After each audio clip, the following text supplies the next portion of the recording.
Amor, ¿dónde estás? En la casa, ¿por qué? A ver, encendé la licuadora. ¿Escuchaste? Perdón, amor, es que pensé que no estabas en la casa. Amor, ¿dónde estás? Aquí en la casa estoy. A ver, encendé la licuadora para ver si es cierto.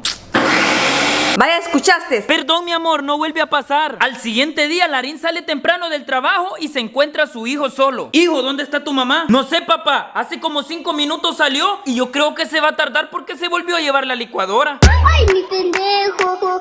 Ay, mi pendejo.